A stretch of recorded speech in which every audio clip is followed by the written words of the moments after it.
Hello and welcome back, and that's right, today we want to do another guide on buying your first NAS and getting it right the very first time. And today we are talking, of course, about QNAP 2-bay NASes.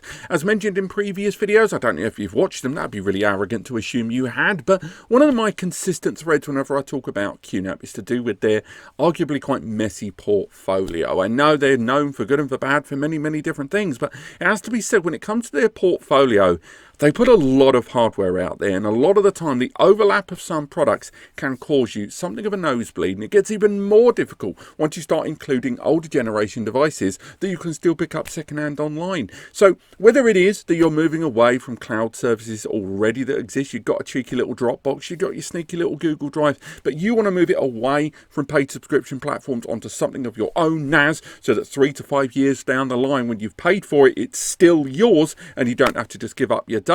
Today I want to show you every single 2-bay currently available from the brand's primary outlet and talk about what's the use and utility of each of them and which one's best suited for you. Before we go any further though, a few disclaimers. Firstly, above me there you can see that big old list. That list that I've got here on screen is each of the 2-bay NASes that we're going to talk about today. Some of them good, some of them bad, some of them flat out weird. But it's not all the 2-bays, is it? There's quite a few others out there, and a number of you maybe come to this video going, well, do you know what? I saw someone selling a cheeky old 2015, 2014 2-bay for 100 nick, and I thought, oh, I wonder if I should go for it. It's a perfectly valid point. If you go on likes of eBay, your Facebook Marketplace, your Gumtree, your Craigslist, there's quite a lot of second-hand NASes out there as people upgrade their hardware, move from brand to brand, or go back and forth to the cloud. It happens. So, should you go for these? Well, yes and no. Number one, you've got to bear in mind if you're going for a second-hand device that there's going to be an element of wear and tear to it. And if you go for a device that's got wear and tear for these devices, they're not, most of these devices are on for days, weeks, months, or even years at a time. That's a lot of wear and tear. And if you had that on any other appliance in your home or business, you would question about the amount you're getting for your money and how long it's going to last. And also how much your data is worth to you. Because if this system fails during heavy read-write operations, if it fails during RAID supported services which can corrupt your data, ultimately the money you're saving might be at the detriment of the loss of your data. So if you're going for a second-hand box, just know what you're getting into. But the second, and I would argue way more important factor, is to do with updates. Because much like most of these network and remote access peripherals, or indeed any appliance you buy these days that's even partially, computer based, there is a length of service that the manufacturer has to you that is not infinite. Sometimes it can be when you look at, say, Netgear switches, some of the older gen Netgear switches that arrive with a lifetime support on them or lifetime warranty or guarantee. It's very dependent on the hardware and its utility. No NAS brand I know provides lifetime support in terms of its hardware, but more importantly its software. What do I mean by that? Well, let's pick a proper old 2-bay here. Let's go back. I don't even remember the TS-220. I don't know what a TS-220 is. But if you go to QNAP support pages, again, you can look this up online. I should have linked this to the description. Let's go for the TS-220. And there it is down there. And as you can see, it is end of life, and that support ended with the last update arriving in December 2017. What does that mean? Well, yes, you're losing out on new apps and services. I believe if that's 2017, you probably missed out on the AI-supported application QNAP. I might be wrong. There's a few other bells and whistles in terms of surveillance and hybrid mount and, some feature-rich stuff that you're missing out on this 2-bay. But what's really important is now you're missing out on network security updates. These are the things where if Linux, which pretty much a lot of software we all use these days from our mobile phones to our desktops is built on, when they have vulnerabilities found by hackers trying to break into their regular updated things, it's only ever one step away, those updates then have to be applied by all of the software manufacturers in the world. And these software PMs, the product managers knocking around trying to install them, they can't have infinite resources. So they commit a certain period of time into the future and they publish it how long they will support a system. And these older generation devices that go end of life result in a system that you're not getting the security fixes. So if you connect this to the internet and you allow remote access to it, you may be having the system set up in a way where intruders can get in with those vulnerabilities that are now no longer being patched. The result, ransomware. That is what pretty much how ransomware works. Find a vulnerability, and in most cases a user doesn't actively get itself inside your NAS. Ransomware is more often than not a teeny tiny opening that allows remote access to the NAS to execute a very simple command. That command is to encrypt the entire data set within the system, then delete the key that you've created during the encryption and leave a little notepad document there, a little rich text format document there that says, here's our ransom note, pay us on this address, we'll give you the key to unlock your system. These vulnerabilities don't have to be very big, they can be incredibly small, and that's why the updates are so fantastically important.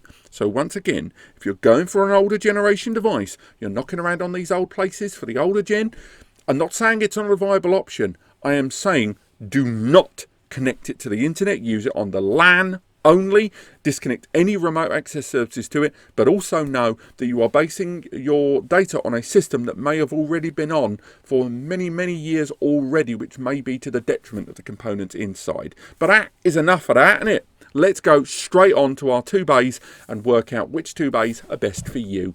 And our 2-bay tour begins with the TS-231K. Now, it's worth highlighting that the first 3 NASes I'm going to talk about are the ones that are a bit patchy in terms of availability, depending where you are in the world. These are incredibly at the low end of the portfolio from QNAP for different reasons, with slightly different usage. In this case, in the case of the TS-231, as you can see on screen, knocking around for $320.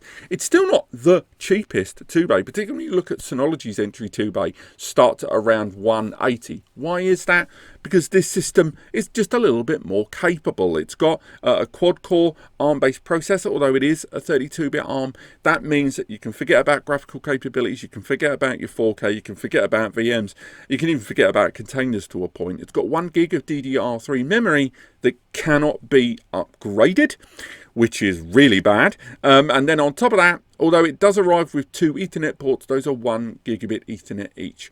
As my description here at the top shows, this is a system I would designate very low backup NAS. This is the NAS you buy to bolt on to your existing NAS infrastructure. I wouldn't even recommend this as a primary backup NAS, notwithstanding the bottleneck of the performance there that's going to be presented to you. Also, it's older, so its limit of support is a little shorter than some of the other devices we've talked about thus far.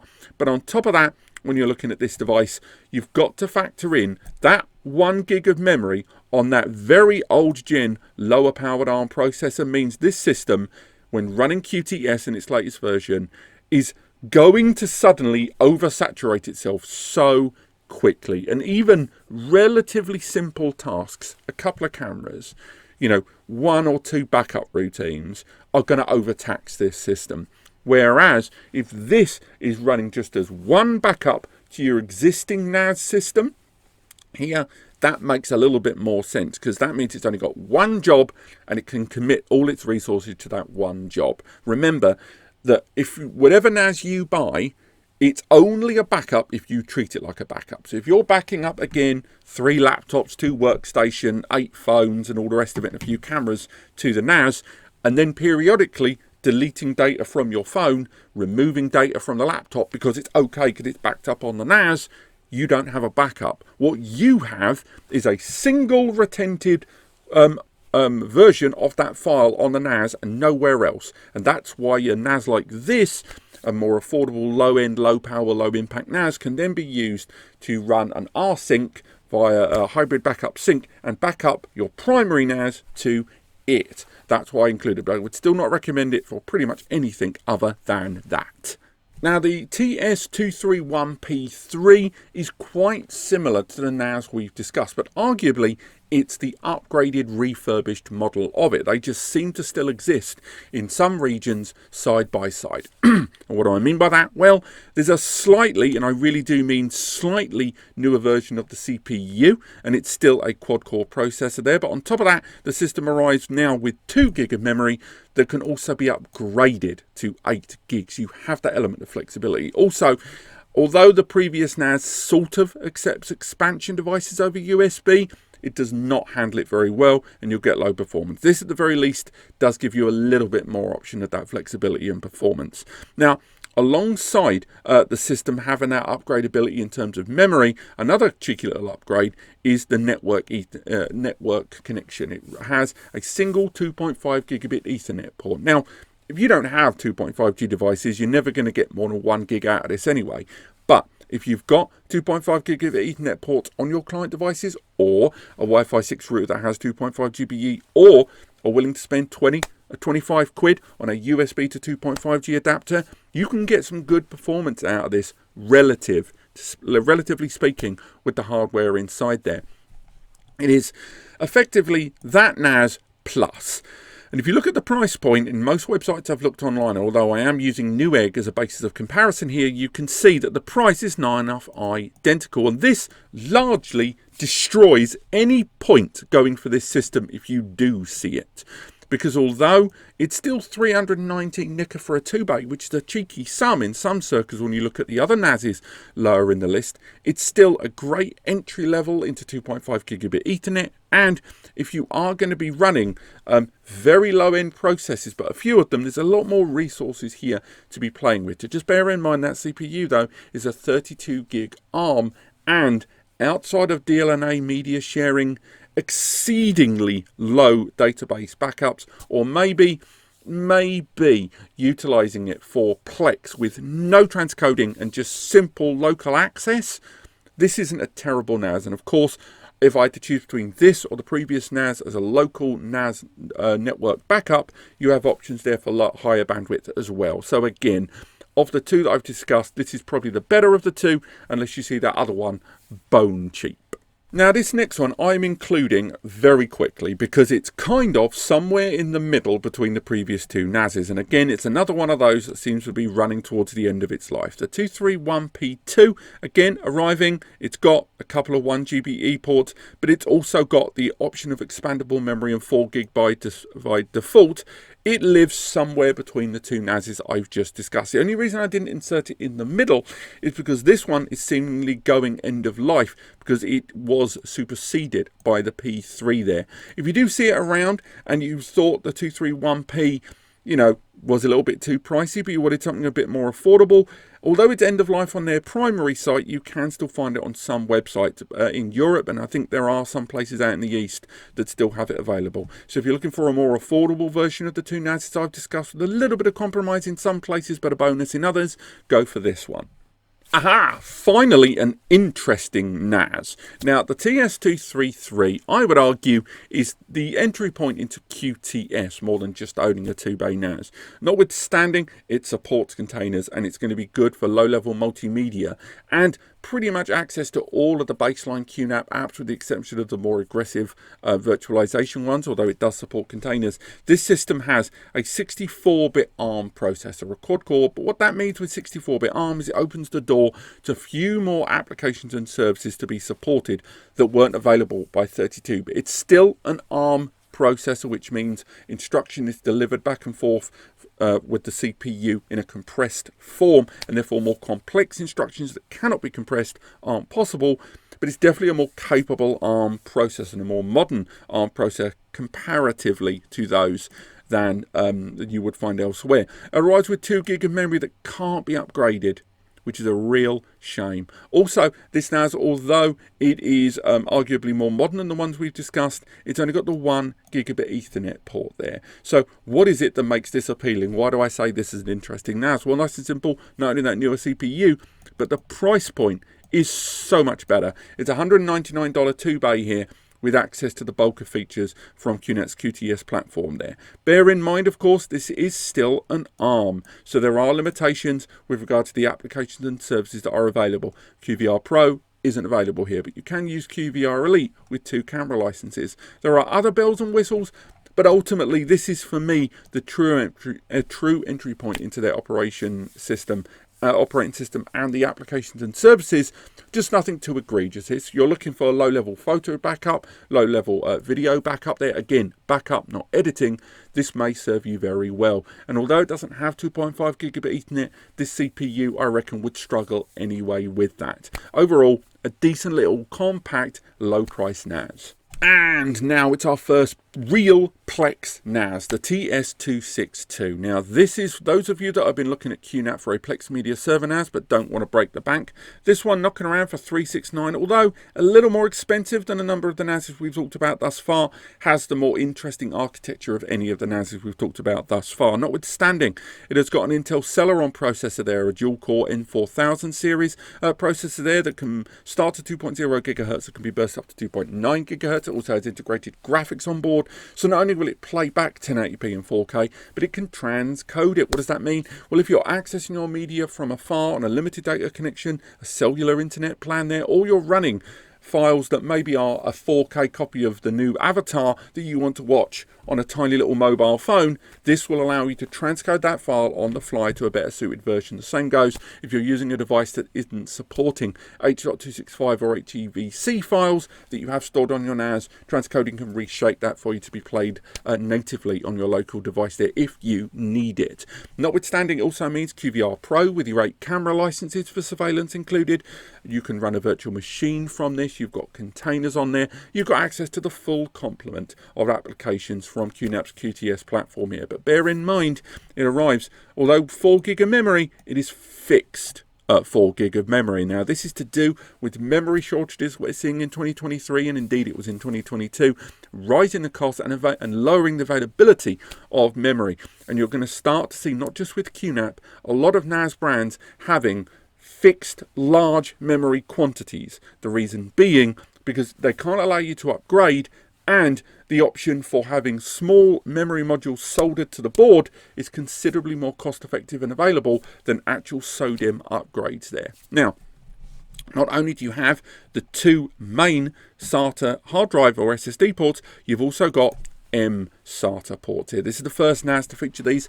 These are small SSD bays, each of which at Gen 3 times 1 give you 1000 megabytes per second, which again will bottleneck some more modern SSDs, but it means this 2 bay is technically a 4 bay, and get used to hearing that. You're going to keep hearing it for a number of the solutions we're going to talk about. It ultimately means you can create a tiered storage system where you can run more complex databases, more higher performance and higher demand databases, and indeed multimedia and virtual machines, and even AI tools from the SSDs, or install those SSDs for caching or Q tier, where you can create a single large storage area comprised of hard drives and those M2 NVMe's. It merges them together, and as data is being accessed on the NAS, it intelligently learns what files are more common, more frequently accessed, and moves them onto the SSD, even though you only see one storage area. Now, next to it, you're having 2.5 GBE, which is great to hear. And again, you're going to keep hearing that for the majority of the rest of this video. I will say the other little benefit this has is it has a PCIe upgrade slot. That's right. This not only allows you to expand the the storage with the USB ports, thanks to USB 3.2 Gen 2 connectivity, by the way, at 10 gig. But on top of that, it also has a PCIe slot that allows you to add more M2 NVMe slots, to add a Wi-Fi 6 wireless card, to add 10 gigabit Ethernet on this device. There's a huge range of applications and services you can add to this to not only mean this 2 to 4 bay device has tiered storage and a huge amount of performance availability and that hardware architecture, but you can add broader bandwidth network connectivity or more SSD slots as you see fit. And again, yes, it's the most expensive so far, but for what you're getting, it's unbelievable. It's the entry level, I would say almost to the established level, home Plex Media server NAS, or for photo backups and indeed photo editing down the way, this is a great little NAS. Now, the QNAP TS-253E lives between the NAS we just discussed and ultimately the all-round solution, the 264. Now, the 253E removes some of the upgradability of those two devices I just mentioned in some places, but replaces it with a base level strength. That's why the price point is noticeably higher than either of the two devices either side of it in the portfolio. The reason being because this device gives you some of those upgrades on day one. What do I mean by that? Well, it arrives with an Intel Celeron quad-core, the newest generation Celeron of all the chips we've spoken about, the J6412. Burst up to 2.6 GHz to 2.0. A lovely little integrated graphics there that goes up to 750 MHz. On top of that, it also arrives with 8 GB of memory by default, but again, cannot be upgraded, which is a real shame because that CPU can support up to 32 GB, but okay. But again, memory shortages. On top of that, it has two 2.5 gigabit Ethernet ports there. So again, link aggregation, port trunking, and our good friend SMB multi-channel allows you to combine those portal access, the bandwidth there for a 5 gig single access between your PC and the NAS. But there's also support, thanks to those USB ports, of 2.5 gig G and 5 gigabit Ethernet upgrades for networking as well. This system can allow you to add up to a potential 2 times 5 gig of USB adapters for 40 to 50 quid onto its already existing combined 5 gig network connectivity. There's no PCIe upgrade slot, but it makes up for it with that upgradability in a little bit more flexible form. But what do you gain because of the loss of that PCIe slot? Well, you gain twice the speed on the M2 NVMEs that we saw on that 262. What does that mean in real terms? These SSDs had a speed potential of up to 1000 megs each. This has a potential speed of 2000 megs each. So you've got the main 2 hard drive bays, but you've also got 2 M2 bays up to a potential 2000 megs each. And remember, you can scale up some of those network connections via USB adapters and usual USB expansion devices via those ports as well. It is a much stronger baseline device, but limits some of that flexibility long term. Those M2s, of course, can be used for storage in the tiering and the pools we've mentioned. They can also be used for AI supported upgrades, like Google's M2 upgrade, the Coral, otherwise known as MPU upgrades, little $20 to $30 AI supported upgrades that can be used for surveillance and other things on the QNAP platform there. Again, overall, the price point is higher. But if you want a better baseline hardware for your containers, for your lower end VMs, or for your surveillance with that AI upgradability via an M2, it's a great little option there for a compact, low noise, low size 2-bay for all of those needs. Finally, we got to it, the TS-264. I would argue it's not only the middle tab of all of the tabs I have here on screen, it's the middle ground across the entire range. It is by far the NAS that has the best flexibility of any out there. However, I will say in recent times we've seen something of a change in it, but we'll get onto that in just a moment. Arriving with the quad-core M5000 processor there, this system up to a 2.9 gigahertz performance there, a lovely integrated graphics there. This is pretty much your established home user Plex that wants transcoding, wants 4K, wants to be able to enjoy their multimedia, wants to run multiple VMs, multiple containers, multiple cameras, wants to do a little bit of everything. Now, the system arrives with 8 gig of memory, again, fixed, which is a real shame. That CPU can support up to 16 gig, but because of all the business going on with memory shortages, they don't have the upgrade option on this. So there'll be users out there looking at the price. And again, remember, the 8 gig costs more. The 4 gig used to exist, but not anymore. You can't really find that anywhere. It existed in template form, I believe. The 8 gig memory option there for $499 is good news for those that wanted to upgrade their memory, but again, the lack of the ability to get to 16 gig or overpaying for unnecessary memory may annoy some. It's got the Gen 3x1 M2 slots in there, and it's also got two 2.5 gigabit Ethernet ports. So ultimately, this system serves with most of the upgrades that this one has. It has most of the features and availability of this device here.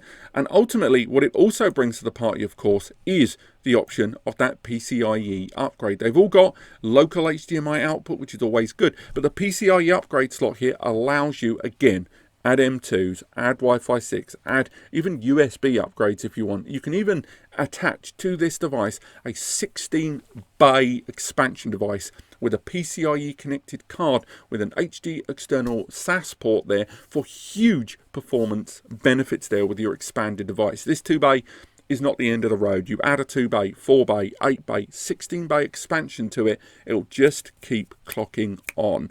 Just bear in mind with this device that fixed memory. Now, when I say it's all round everything, I mean it. Not only does this support everything in QNAP's application selection of QTS, although it doesn't support the ZFS QUTS, what it does support there is both of their photo services, but again, 8 camera licenses in Pro. It's got virtualization station there where you can download virtual machine apps quickly. It's got all of the AI supported photo recognition and the multimedia suite in Photo Station, Video Station and Music Station. On top of that, all of their file search, encryption tools there, sharing, backup, everything is included and possible on this device.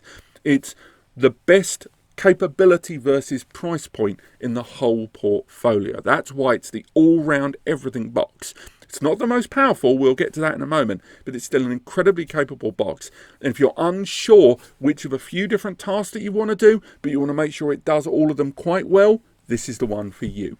And now we move on to the weird ones. The rest of the 2-bay NASs in this selection are all kind of the off-the-kilter specialised ones. They're all currently available. They can all be purchased in one shape or form in different regions. But I will say that their intended utilisation is a little bit more niche for different reasons. And that's why all of these prices for a 2-bay NAS seem to go a bit Cocoa for Cocoa Pops. Now, this is the HS-264. In brief, it is this device here. It's the same hardware, different CPU. It's the CPU from the 264, and it arrives again with the N5000 CPU. It arrives with 8 gig of memory that can't be expanded. It arrives with the 2.5 gigabit Ethernet ports there. It is pretty much that device, but what it lacks is M2 NVMe slots. It doesn't have extra SSD slots, but it also doesn't have a fan. It is a silent NAS. It runs with the heat dissipation via multiple heat sinks and that metal panel on the top. It's also completely vertical, around about that big on the front profile there. It's incredibly compact and it's low noise, and ultimately it's designed for those that want to have a NAS they're going to use for multimedia, going to use for their home media setup there, but do not want to hear it. Now, it won't drown out the noise of the hard drives inside. The hard drives in the individual bays there in the front, they, you know, if they're mechanical hard drives with click comes and whirs, you're going to hear them. But this device, as on a whole, because of its lack of fan and use of heat dissipation, is by far the quietest NAS. And although it does everything apart from those PCIe upgrades in the M2s, the other NASs we've spoken about, it is the NAS for those of you that are going to be in close proximity to the device that don't want to hear it, hence the higher price tag there.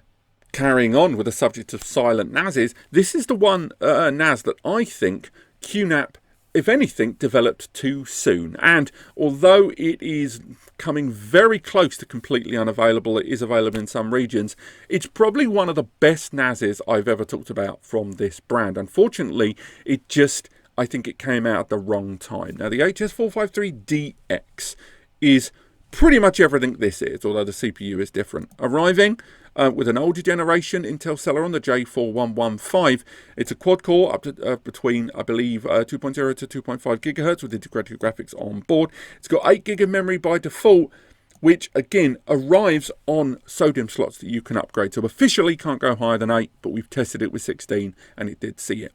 But it has 2 M2 SATA slots and 2 SATA hard drive slots. So it's technically a 4-bay NAS. It's before they changed the naming convention on these devices. Now, it doesn't have 2.5 GBE, but it does have 10 GBE. It arrives with 10 gigabit Ethernet on the rear with those 2 drives inside. Let's find those ports there on the images. And that 10 GBE there on the rear allows you, and includes the remote control, of course, to have up to 1,000 megabytes per second throughput between you and the hard drives and SSDs there. So it's an Intel powered 10 GBE silent NAS arriving in copper rose gold using heat dissipation. It is an absolute thing of beauty. It's got a 1 gig port there, who cares? And ultimately, it's one of the most unusual NASs they've released. The problem they made with it, even now, is the price point is bonkers. Now, I get it. It's a new development. It's a very unique device. So time and energy and R&D needs to be subsidized. And yes, it's 10 GBE. But for a 2-bay, that is still a bonkers price. Also, bear in mind, when it first arrived, it was about $100 to $120 more than that. So if you are still looking for that silent NAS, but you want to do 10G editing, bear in mind heats will get high, but you want a little bit of everything, this is likely the one for you. And also, if we go to the product support pages there and we have a little look, we look at the 453DX, find it on there. Again, it's not in the 2-bay section there. We can have a look at the support for this device. Bring that up on our listings. Finding support for this device is often a little tricksy. Let's bring it up there, and as we can see, it's still active in terms of support, although it has seen an upgrade to a degree in terms of overarching kind of portfolio overlap. It's a great NAS. If you can get a hold of it, it's a lovely bit of kit. Just bear in mind, because the lack of fan, because it's silent, it's going to generate heat. The other reason is those M2 SSDs as well, which are going to need heat sinks. But overall, a fantastic NAS for those that want performance, but also low noise. Now, the next two I'm going to combine together, because if you thought everything I spoke up to now was weird, strap in. These are two of the weirdest NASs from QNAP, but I absolutely love them. They're part of the Guardian series, the QGD, or QNAP Guardian series. These are combined NAS and Switch.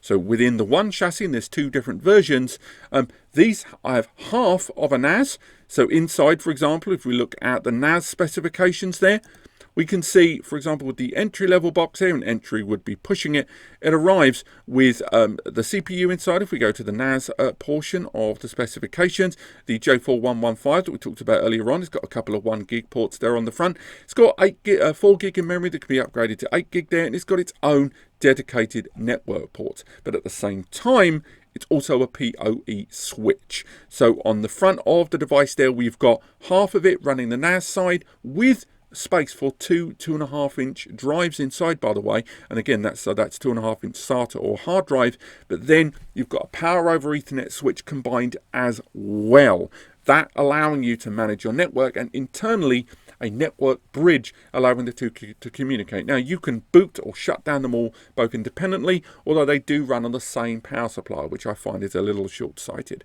But for those of you that want to do an installation of a PoE switch anyway, and you wanted to interject and add a network backup, or at least you were going to buy a switch and a NAS separately in rack mount form, and you wanted them combined or at least compact for your garage, this is perfect. And again, we've done reviews on it. We've done reviews on almost every single one of the NASs we've talked about thus far, but just bear in mind, man alive, that price point. At well over $1,000 at $1,138 on Newegg right now, it is not a cheap NAS, but at the same time, it's that whole R&D unique development that gets factored into the pricing. Ultimately, if you were going to buy a 16-port PoE managed switch, because remember it's managed as well with its own application, Q switch, that combined with the NAS operating system and the NAS services combined in one device makes it exceedingly impressive. Now, buying them separately, it will cost you less than that. It definitely will. To buy a NAS of that hardware spec and a PoE switch that's managed of that spec would cost you less, but not so much in rack mount form. And also having them all combined together, although there are downsides of course with failover or something going wrong, it's still a great idea. But when they took it forward around 8 months later for the 1602P, they really went nuts with it here, notwithstanding that the NAS also saw an upgrade in its hardware architecture. Predominantly, it was the switch that really benefited. With 18 ports, it had two 10 GBE ports, 8 2.5 gigabit Ethernet ports. Remember, PoE as well, so for your multiple cameras for surveillance setup. But that was also combined with a PCIe upgrade ability for network connections there. And we made our way into the hardware architecture of the NAS. We could see the CPU inside in an Intel Atom, very capable file processing one. Again, two 10 GBE on there, just an insane proposition, all the way from 8 gig up to an upgradable 64 gig of memory. It's got those 2 internal slots there. It's a monster NAS and rack mount PoE switch solution with 10 GBE and 2.5 GBE in varying different connections there. And again, at that point, yes, it's expensive at $1,300, but that NAS spec, notwithstanding the kind of limitations of the internal SATA hard drives there, you're going to have to use external storage. It's still a fantastic system overall. And for its uniqueness, you've got to give them a round of applause for it. And again, if you were going to buy these 2 different devices of NAS and PoE managed 10G switch independently, anyway, do look at this as an alternative there, particularly surveillance users or multi-purpose surveillance, on-site industrial database storage as well. Now, the last NAS, I'm just going to mention it here at the end, is the QVP21A. I wasn't going to include it originally, but because I wanted to talk about all the 2 bays, I thought it only right we roll it in at the end. This is part of QNAP's dedicated surveillance range, the QVP series. Not an impressive CPU, and ultimately, although it arrives with 8 gig of memory, it's got a bunch of camera licenses there, it's even got localized output. The thing is, this hardware architecture is available in a whole bunch of systems here. And although I'm including it, I'm also saying don't bother buying it, because there aren't many things that this can do that these can't also do, but with the added option of more features and more hardware upgradable options. So again, I include it, but personally, I think it's obsolete when you compare it to everything else we've seen today and their own portfolio. But this has been choosing the right 2-bay NAS from QNAP and getting it right first time. If you found this video helpful, fantastic, that makes me feel great. But if you still need help, use the free advice section linked in the description that will take you to NAS Compares. Alternatively, we've got the Discord up and running now to help people that want to use that channel, and the free community support forum, Ask NAS Compares. I'll also link to other guides or reviews to 2-bay NASes in the description below. Finally, if you found this video helpful, very important, and if you were going to shop at Amazon, eBay, B&H, Newegg, any of those retailers, and you did find this video helpful and you want to help us out, use the links in the description to take you to those stores. It doesn't cost you anything extra. It'll just whip you straight to the store in your region, and anything, and I mean anything you buy when you get there, results in a kickback to here at the channel that allows me and Eddie, it's just us here, to keep doing what we do. But apart from that, thank you so much for watching. Have a great week, and I'll see you next time.